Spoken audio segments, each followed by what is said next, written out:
우리는 어제 말씀을 통하여서 회복이라는 것은 내가 자격을 갖추었거나 혹은 내가 충분히 무엇인가를 충족시켰기 때문에 찾아오는 보상이 아니고 하나님의 말씀대로 하나님의 때에 은혜로 우리에게 주시는 선물이다. 그러니 구원뿐만 아니고 젖과 꿀뿐만 아니라 무너졌던 우리가 회복되는 것 또한 내가 어느 정도 자격을 갖추고 충분한 무엇인가를 이루었을 때에 찾아오는 것이 아니고 하나님께서 우리에게 주시는 귀한 선물이다라고 말씀을 나누었습니다. 그래서 계속해서 회복에 대한 말씀을 하실 때 아직까지 그들은 회복받을 상태도 아니고 회복과는 전혀 멀리 있는 것 같은데 계속해서 회복의 서광이 비치거든, 회복의 은혜가 너희에게 보여지거든 너희는 이렇게 이렇게 해야 된다라고 하나님께서 그들에게 예상치 못한 시간에 하나님의 은혜 때의 회복이 시작될 것이니 그때에 어떠해야 되는가를 우리에게 가르쳐 주고 있는 것이죠. 오늘 본문 또한 회복의 서광이 우리에게 비칠 때에 회복의 지점에서 우리가 하나님 앞에서 어떤 태도를 취해야 하는지를 가르쳐 주고 있는데 아주 중요한 교훈 중에 하나인데요. 20절을 한번 읽어보시면요. 회복의 서광이 비칠 때에 우리에게 하나님께서 무엇을 요구하시는지 읽어볼까요? 시작. 너희는 바벨론에서 나와서 갈대아인을 피하고 즐거운 소리로 이를 알게 하여 들려주며 땅끝까지 반포하여 이르기를 여호와께서 그의 종 야곱을 구속하셨다 하라. 이미 구속받은 그들인데 또다시 그들의 종 야곱을 구속하셨다. 이것은 무엇입니까? 현재형 구원. 그들의 무너짐 속에서 그들을 건져낸다라는 것을 땅끝까지 반포하는 거예요. 그런데 가장 중요한 것이 무엇일까요? 하나님께서 우리에게 하신 일을 땅끝까지 반포하는 것도 중요하지만 회복의 서광이 비칠 때, 회복이 우리 가운데 은혜로 찾아왔을 때 생각지도 못했던 지점에서 찾아온단 말입니다. 왜냐하면 내가 자격을 갖췄기 때문에 오는 게 아니거든요. 내가 충분하기 때문에 오는 게 아니란 말입니다. 어느 때에 하나님의 말씀대로 찾아오는데 우리에게 정말 필요한 게 뭐죠? 그때에 회복의 서광과 함께 찾아오는 바벨론의 멸망 가운데서 어떻게 하라는 거예요? 너희는 바벨론에서 어떻게 하래요? 나오라고 말하는 거예요. 일어나라라고 말하는 거예요. 그러니 중요한 것은 무엇입니까? 하나님께서 내 삶에 이제 회복을 시작하신다라는 하나님의 서광이 비칠 때면 우리는 반드시 그 바벨론에서 일어나 나와야 한다라는 우리의 태도를, 회복은 하나님의 은혜로 주어지지만 그 은혜 속에서 우리가 해야 될 분명한 태도, 바벨론에서 일어나야 된다라는 거예요. 나와야 된다라고 말씀하시면서 22절은 그렇지 않으면 어떻게 된다는 거예요? 22절 읽어볼까요? 시작. 여호와께서 말씀하시되 악인에게는 평강이 없다 하셨느냐. 회복의 서광이 비치고 그 서광이 이제 정오처럼 떠오르는 회복이 우리 인생 가운데 찾아오겠지만, 그러나 저기서 악인은 누구를 말할 걸까요? 바벨론을 말하는 걸까요? 아니요. 바벨론이 무너지고 하나님의 은혜가 비치는 그 가운데서도 바벨론에 그대로 머물러 있으려고 하는 자들, 하나님의 은혜를 헛되이 받으려고 하는 자들, 그런 자들에게는 어떻다라는 거예요? 이 회복의 서광이 정오의 태양처럼 밝게 빛나지 않을 것이다. 평강이 그들에게는 없을 것이다. 바벨론은 무너졌지만 그러나 너희 삶의 회복은 이루어지지 않을 것이다 라고 말씀하시면서 하나님은 회복이 우리 가운데 찾아오려고 하는 순간 우리는 우리가 정들었던 그 바벨론, 이제 적응했던 그 바벨론, 이제 살만하다 생각되는 그 자리에서 일어나 바벨론에서 나와야 된다라고 말씀하시는 거예요. 퍼질러 앉아 있었던 그 자리에서 나와야 된다라고 말씀하시는 거예요. 자, 그렇게 말씀하시면서 우리가 생각해야 되는 것은, 그러니 진짜 위기는 언제일까요? 이스라엘 백성들이 하나님 앞에 잘못을 했어요. 그리고 초라한 모습으로, 비참한 모습으로 포로로 바벨론으로 끌려 들어가고 있어요. 우리는 보통 이 지점을 위기라고 생각합니다. 왜요? 성전도 무너졌고 안식일도 지킬 수 없는 그들의 거룩한 시간, 공간 다 잃어버리고 포로로 이제 바벨론에 들어가니까요. 그리고 10년도 아니고 20년도 아니고 70년이라는 시간 동안 거기 있었기 때문에 지금이 위기다. 민족 정신이, 그리고 우리의 신앙이 무너질 것 같다. 이게 위기다. 보통 이렇게 생각해요. 그러나 진짜 위기는 언제일까요? 70년이 지나고 포로 생활이 끝나고 하나님의 은혜의 서광이 비치는데도 일어나지 않는 그 순간이 진짜 위기인 것입니다. 그러니 이스라엘 백성들이 무너져서 바벨론으로 포로로 들어가고 있는 그 순간이, 그리고 그 포로 기간이 70년 동안 이어지는 그 순간이 위기가 아니고 이제 회복의 서광이 비치는데 일어나지 않는 그때가 진짜 위기라는 거예요. 그래서 하나님은 어떻게 하라는 거예요? 일어나라. 네가 생각하지 못하는 때 바벨론이 갑자기 무너지고 회복이 너의 삶 가운데 찾아오려고 할 때 너는 일어나라 라고 말씀을 하시는 것이죠. 그러면서 하나님은 일어나라는 명령만 주시지 않고 우리가 일어날 수 있도록 하시기 위한 조치와 말씀을 해주신 것이 오늘 본문 말씀입니다. 우리가 어떻게 그러면 이렇게 회복의 서광이 비칠 때에 바벨론의 무너진 가운데서 거기서 나와서 저기 미지의 땅처럼 느껴지는, 이제 정말 멀게 느껴지는 다시 회복의 예루살렘으로 돌아갈 수 있게 하는가? 그 첫 번째는 하나님께서 은혜 주신 과거를 돌아보게 하심으로써, 그분이 은혜 주신 과거를 다시 한번 생각하게 함으로써 바벨론에서 일어나 나올 수 있도록 지금 해 주신다라는 것입니다. 자, 21절을 한번 읽어볼까요? 21절 있습니다. 시작. 여호와께서 그들을 사막으로 통과하게 하시던 때에 그들이 목마르지 아니하게 하시되 그들을 위하여 바위에서 물이 흘러나게 하시며 바위를 쪼개사 물이 솟아나게 하셨네요. 어제 말씀에도 잠깐 민수기에서 이 말씀이 나왔었는데, 우리가 지금 이 말씀을 하시는 하나님은 지금 언제를 얘기하는 걸까요? 그들은 또다시 바벨론에서 나오면 또다시 광야를 지나야 돼요. 그리고 이미 회파된, 젖과 꿀이 흐르는 땅이라기보다는 완전히 70년 전에 무너졌던 그곳으로 가야 돼요. 그러니 얼마나 마음에 부담이 있었겠습니까? 그러나 하나님께서는 뭘 생각하게 하십니까? 제2 출애굽을 행해야 되는 출바벨론을 앞두고 있는 그들에게 제1 출애굽을 생각해 보라는 거예요. 이집트에서 너희가 430년 만에 나올 때 너희가 뭘 가진 게 있었느냐? 갑자기 나오지 않았느냐? 준비 없는 이민처럼 너희들이 아무것도 준비하지 않고 나왔고 너희는 광야를 지나야 했다. 그런데 그 광야를 너희는 40년을 걸어갔지만 너희가 목말라 죽은 자들이 있더냐 거기에서? 배가 고파 죽은 자들이 있더냐 거기에서? 너희가 거기에서 하나님의 은혜를 경험하지 못한 자들이 있었더냐? 모두 다 너희의 죄 때문에 엎드려졌던 것뿐이지 그곳에서는 오히려 하나님의 은혜가 더 많았다. 그러므로 너희가 겁나는 그 광야를 지났던 처음 그때 너희에게 은혜를 주었던 첫 번째 출애굽을 생각해 보라는 거예요. 너희가 목말랐었더냐? 너희가 거기서 굶어 죽었더냐? 그렇지 않다. 광야를 지나는 내내 하나님께서 구름 기둥과 불 기둥으로 함께 하셨고, 광야를 지나는 내의 반석이 너희를 따라다니면서 그곳에서부터 생수를 마셨고, 하늘로부터 내려오는 만나를 먹으면서 너희는 지나왔지 않느냐? 그러니 바벨론에서 나오는 걸 두려워하지 말고 너희가 걸어가야 될 광야도 두려워하지 말아라. 내가 함께하고 그때보다 더 큰 은혜를 주실 것이다 라는 하나님이 은혜 주셨던 과거. 여러분, 우리가 한번 생각해 보십시오. 처음 사랑을 받았던 그때, 우리가 무너지고 하나님의 은혜가 없었던 그때에 하나님께서 우리를 구원하시고 우리를 죄와 사망 권세에서 끄집어내시고 우리를 하나님께서 아들 삼아주셨던 그때 처음 은혜 받았던 데 한번 생각해 보십시오. 그때 우리가 외적으로 넉넉했기 때문에 우리가 하나님께 기뻐하며 찬양했었습니까? 그때는 늘 성전에 가서 기도하고 싶었고 하나님을 찬양하고 싶었고 무슨 일을 주셔도 하나님께서 하신 일이다라고 기뻐했던, 광야를 지나도 우리는 넉넉한 사람이었단 말이죠. 그러니까 하나님께서 바벨론에서 나올 때도 두려워하지 마라. 그때보다 더 놀라운 은혜를 주실 것이다 라고 말씀하시면서 은혜 주신 과거를 돌아보게 하신다라는 것이죠. 자, 그리고 이제 하나님께서 이 회복의 때에 바벨론에서 일어날 수 있도록 나오라라고 명령만 하시는 것이 아니라 주시는 말씀, 그 조치는 첫 번째와는 반대되는데 부끄러운 과거를 돌아보게 하세요. 하나님께서 은혜 주신 과거도 돌아보면서 그들에게 믿음을 일으키기도 하지만 부끄러운 과거를 돌아보게 하시는 것이 사실 오늘 본문 말씀의 주 요점입니다. 여러분, 세상은 회복이 시작되거나 새로운 어떤 일이 시작되는 가슴 뛰는 순간에 부끄러운 과거는 묻어두고 덮어두고 그냥 아픈 과거는 잊어버리라라고 말을 하기도 해요. 그렇죠. 이제 막 새로운 시작이 되는데 바빌론이 무너졌어. 우리 새로운 삶이 시작될까? 그런 기대되는, 가슴 뛰는 순간에 우리가 잘못했던 과거나 기억하고 싶지 않은 과거는 덮어두고 잊어두자. 우리 옛날은 잊어버리자. 세상은 그렇게 가르칠지 몰라요. 그런데 오늘 본문 말씀 17절을 한번 볼까요? 17절을 읽어봅니다. 시작. 너희의 구속자시요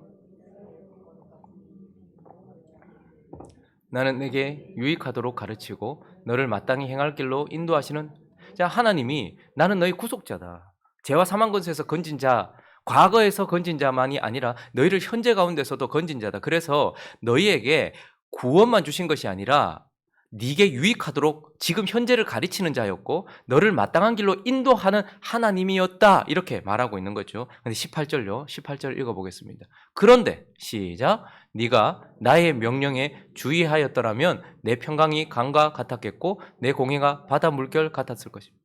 그런데 너희는 너희의 현재 가운데서, 지난 과거가 돼버렸죠. 나의 명령에 어떻게 했다는 거예요? 주의하지 않았다라는 거예요. 그러니까 그들의 부끄러운 과거를 지금 하나님께서 들춰내고 계시는 것입니다. 지금 회복이 시작되는 그 시점에서 바벨론에서 나오라라고 말하면서 너희들이 왜 여기 왔는지, 너희들이 왜 이런 고통을 당했는지, 그것에 대한 과거, 그들의 아픈 과거를 들춰내고 계시는 것이죠. 그래서 그것을 돌아보게 하시는데 먼저 뭘 돌아보게 하시는 거예요? 정말 마음 아프게. 네가 만약에 내 명령에 주의하였더라면 어떻게 됐을 거라는 거예요? 네 평강이 어떻게 됐다는 거예요? 여기 편안이 아니고 평강입니다. 상황이 환경이 어떠하든 내가 어떠하든 상관없이 하늘로부터 내려지는 기쁨과 안식, 이게 평강이에요. 근데 그게 어땠을 거라고 말합니까? 강과 같았겠다라고 말해요. 그리고 내 공의, 하나님의 의에 하나님 앞에 살 수 있는 그 공의가 바다 물결 같았을 것이다 말해요. 19절은요. 네 자손이 모래 같았겠다. 네 몸의 소생이 모래 같았겠다. 그러니까 옛날에는 이 머릿수죠. 자손의 풍성함이 그 사람의 영적인 그리고 육적인 힘을 상징했던 것이죠. 그런데 그들이 수가 확 줄어버렸습니다. 무너지고 흩어지고 북이스라엘은 완전히 다 뭐 나라가 어떻게 되는지도 모르겠고 남유다도 이집트로 도망간 사람, 거기 회파된 남유다에 남아있는 사람, 포로로 끌려온 사람, 그러니까 이제 완전히 나라가 그냥 힘을 다 잃어버린 거죠. 내 이름, 그의 이름이 내 앞에서 끊어지지 아니하였겠고 없어지지 아니하였으리. 그러니까 내가 이런 부끄러운 과거가 없었으면 내 삶에 얼마나 많은 축복들과 얼마나 많은 은혜들이 있었을지. 그러니 우리가 잘못된 과거에서 잃어버린 것이 무엇인지 뼈저리게 느끼도록 하나님께서 생각하게 하시는 거예요. 내가 그때 그 죄만 짓지 않았더라도, 내가 그때 이렇게만 하지 않았더라도, 내가 그때 하나님의 말씀에 순종했었더라면 이라고 말하면서 한순간, 그리고 그것이 지점에서가 그치지 않고 이어짐으로 말미암아 우리 삶 속에 찾아왔던 여러 가지 아픔들이 있어요. 그래서 자식들이 떠나기도 하고 내 경제적인 손실이 오기도 하고 건강을 잃어버리기도 하고 네가 안 그랬으면 그렇지 않았을 것이다 라고 말씀하시면서 그들이 잃어버렸던 것, 근데 그 특별히 영적인 축복과 관련된 것들을 지금 말씀하고 계시는 거예요. 평강이 넘쳤을 것이고 공의가 가득했을 것이며 네가 힘으로 강성했을 것이며 나와의 관계가 돈독했을 것이다 라고 말하면서 그 아픈 과거에 잃어버린 것들을 생각나게 하세요. 그리고 또 하나님은 이 짧은 구절 안에서 그들의 그 아픈 과거를 들추어내시면서 그것을 돌아보게 하시면서 그 이유를 명확하게 말씀해 주고 있어요. 18절을 다시 한 번만 볼까요? 이유가 무엇입니까?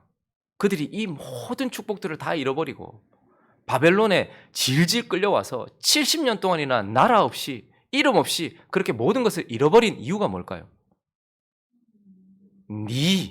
너 때문이다 이렇게 얘기하는 거예요. 네가 라고 말하는 거예요. 우리는 보통 우리 삶에 어려움이 찾아오면 나 때문이라 생각하지 않고 하와 때문이라고 생각하고 뱀 때문이라고 생각하고 이렇게 창조하신 하나님 때문이라고 생각하는 경향이 있어요. 유다가 힘이 없었기 때문이다. 유다의 왕들이 부패했기 때문이다. 제사장들의 문제다. 이것은 선지자들의 문제다. 이건 지도자들의 문제다. 나라 문제다. 이것은 가장의 문제다. 이렇게 이야기할 때가 많단 말이에요. 근데 하나님은 뒤를 돌아보게 하시면서 너라고 말하고 있고 또 네가 어떻게 했다는 거예요. 명령에 주의하지 아니하였다라는 거예요. 이유는 나 때문이고 내가 말씀을 떠났기 때문이라는 거예요. 내가 생각하는 말씀을 따라갔는지는 몰라도 하나님이 하신 말씀을 떠났기 때문이라는 거예요. 그러니까 하나님은 이렇게 부끄러운 과거를 그 이유와 함께 너 때문에 네가 말씀을 떠남으로써 내가 잃어버렸던 모든 것들, 그 시간, 그 은혜, 그 축복, 그 모든 것들을 다 잃어버린 과거를 들추어내고 계시는 것입니다. 왜 그러십니까? 하나님이 쪼잔하시기 때문인 겁니까? 회복 그냥 거저 주기에 좀 마음이 좀 그래서 야 그래도 네 정말 너무했다 지금 이 얘기 하시는 것입니까? 아니요. 하나님이 하나님의 백성들에게 과거, 특별히 부끄러운 과거를 들추어내실 때는 언제나 그것이 절망으로 치닫지 않고 우리 자신에 대한 분냄을 통하여서 정신을 차리고서 현재를 달려갈 수 있는 추진력으로 쓰시기 위해서 그렇다라는 거예요. 여러분 사도 바울 같은 사람을 한번 보십시오.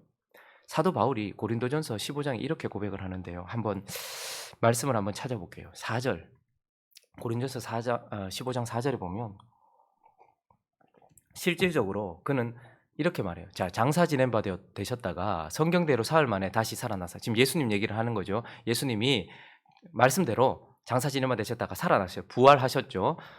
그리고 첫 번째 누구에게 보이셨습니까? 게바, 베드로에게 보이셨고 그 다음에요. 12제자, 자 그리고요 500여 형제 일시에 보이셨고 그 중에 대다수는 살아있고 어떤 사람은 잠들었으며 그리고 7절에는 또 그 후에는요 예수님의 동생 야고보에게 보이셨고 그리고 그 후에 모든 사도에게 또 보이셨고 그 다음에 맨 나중에 만삭되지 못하여 난 자 같은 내게도 보이셨어요. 그러니 처음 출발부터 사실은 사도들 중에서나 모든 사람들 중에서도 제일 늦었어요. 바울은. 제일 늦었다라고 고백을 해요. 자, 그런데 9절 볼까요?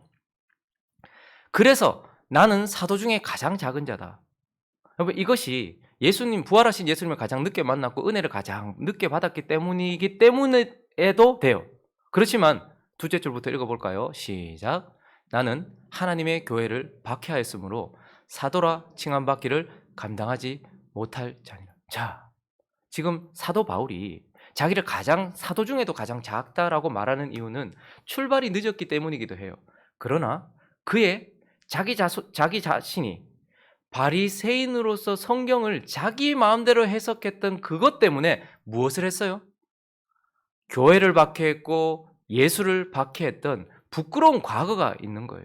그러니까 그는 스데반을 죽이는데 가장 앞장섰고 다메섹까지 가가지고 예수 믿는 사람들을 죽이려고 했던 그런 잘못된 과거, 부끄러운 과거가 있었기 때문에 그는 사도들 중에 가장 늦은 자요, 가장 작은 자라고 말하면서 사도라 칭함받기도 감당하지 못할, 지금 마치 포로로 질질 끌려와서 70년이나 여기 있었던 부끄러운 과거를 가지고 있는 이스라엘 백성들과 같다는 거예요. 그런데 하나님께서 늘 그걸 생각하게 하셔서 10절 있습니다. 시작. 그러나 내가 나된 것은 하나님의 은혜로 된 것이니 내게 주신 그의 은혜가 헛되지 아니하여 내가 모든 사도보다 더 많이 수고하였으나 내가 한 것이 아니요 오직 나와 함께 하신 하나님의 은혜로.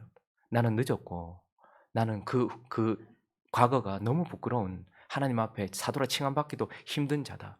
그러나 내가 나된 것은 하나님의 은혜로 되어서 내가 과거를 허비했고 과거에 죄를 지었던 그 모든 것들을 다시 그것을 반성함으로써 어떻게 하는 거예요? 그렇기 때문에 절망하고 아유 지나간 시간은 의하지, 원통하다 애통하다 이렇게 끝내는 것이 아니라 그렇기 때문에 내게 주어진 현재라는 선물 속에서 나는 다른 사도보다 더 2배, 3배 열심히 뛴다. 나는 그렇게 더 열심히 할 것이다. 하나님이 내게 은혜를 주셨던 그때를 내가 정말 헛되이 보내버렸지. 그래서 나는 교회도 박해했지. 내 삶이 그렇게 되었었지. 교회를 떠났었지. 하나님을 떠났었지. 내 마음대로 살았었지. 세상에서 살았었지. 그래서 나는 모든 거 다 잃어버렸어. 그렇기 때문에 나는 안 돼! 라는 것이 아니라 그렇기 때문에 나는 다른 사도들보다 게바처럼 아내를 데리고 다니지도 않고 다른 사도들처럼 사례를 받아가지도 않으며 나는 다른 사도들처럼 내가 사도다라고 드러내지도 못하면서 그렇게 나는 열심으로 달려가는 은혜를 하나님 앞에 갚는 자가 되었지라고 말하는 것. 9시 그 주인이 부르던 때에 처음부터 나를 불러서 포도원에서 일하던 사람과 5시가 다 되어서 이제 1시간도 남지 않았는데 놀고 있었던, 아무것도 하지 못하고 허송세월 보내고 시간을 낭비하고 하나님 앞에 부끄러운 삶을 살았던 나를 5시에도 불러주셔서 포도원으로 보내주신 사람, 그는 어땠을까요? 아유 1시간밖에 안 남았네. 그게 아니라 앞에 저렇게 땀 흘리고 일했던 사람에 비하면 나는 아무것도 아니지만 이렇게라도 나를 불러주신, 부끄러운 과거가 있음에도 불러주신 나는 최선을 다해서 일하겠다 해서 그 1시간에 최선을 다했던 자가 똑같은 상급을 받고서 먼저 된 자가 나중되고 나중된 자가 먼저 되게 하시는 거죠. 여러분, 하나님은 우리에게 은혜 주신 과거를 늘 돌아보게 하세요. 그렇지만 하나님은 우리가 놓쳐버린 부끄러운 과거, 하나님 앞에 참 드러내기 힘든 과거도 생각나게 하세요. 내가 그때 잘못했기 때문에 자녀들이 엇나가고, 내가 그때 잘못했기 때문에 교회에 피해를 입혔고, 내가 그때 하나님을 떠났기 때문에 내 삶에 큰 스크래치가 나고 내 삶에 정말 아픈 것이 있어요. 그런데 하나님은 그거 다 잊어버려라 말하지 않아요. 하나님 안에서 돌아보게 하세요. 그러면서 어떻게 하십니까? 절망으로 우리를 내던지는 것이 아니라 그렇기 때문에 나는 더 일어나야 돼. 잃어버린 그 시간들을 회복할 만큼 나는 더 최선을 다해야 돼 라고 우리를 일으켜 세우신다라는 것입니다. 말씀을 정리하겠습니다. 그러므로 여러분, 이 말을 저는 참 좋아하는데요. 하나님의 사람에게는 우연이 없어요. 그죠? 좋은 일이 있어도 나쁜 일이 있어도 이런 일이 있어도 저런 일이 있어도 계획한 일이 이루어지고 계획하지 않은 일이 이루어져도 하나님의 사람들에게는 우연이 없어요. 근데 제가 더 좋아하는 말은 하나님의 사람에게는 버릴 것이 하나도 없어요. 은혜 주신 과거만 기억할 필요도 없는 거예요. 은혜 주신 과거는 우리의 믿음을 더 강하게 만들어주죠. 그런데 부끄러운 과거도 버릴 게 없어요. 부끄러운 과거를 생각하면 어떻게 됩니까? 그래, 이제라도. 많은 분들이 교회에서 겸손이라고 생각하면서 아유 내가 이제 이래 나이 들어가지고 지금까지 다 내 청춘 저기 다 바치고 아유 그래서 부끄럽습니다. 그게 겸손이 아니고 그렇기 때문에 지금이라도 불러주신 하나님 앞에 내가 최선을 다하겠습니다. 이렇게 현재를 일으키게 하는 추진력이 바로 부끄러운 과거를 돌아볼 때 난다는 거죠. 그렇기 때문에 하나님의 백성에게는 버릴 게 하나도 없어요. 은혜 주신 과거도 내 믿음을 세우고 부끄러운 과거도 지금 나를 세우니까요. 그래서 오늘 이 아침에 내가 하나님 앞에 어떤 삶을 살았는지 모르겠지만 우리가 자격을 갖추고 그리고 충분하다 생각하는 때가 아닌 갑자기 하나님의 말씀의 때에 은혜가 우리 가운데 비치는 회복의 서광이 비칠 때에 바벨론에서 일어나는 저와 여러분 되시기를 예수 그리스도의 이름으로 축원합니다. 그때 우리는 그 광야를 지나게 하셨던 출애굽 하나님의 은혜도 기억하고 그러나 포로로 잡혀올 수밖에 없었던 우리의 부끄러운 과거도 기억하면서 그래 이제라도 내가 하나님 앞에 나의 삶을 드리자라고 현재를 힘있게 달려가는 저와 여러분 되시기를 예수 그리스도의 이름으로 축원합니다.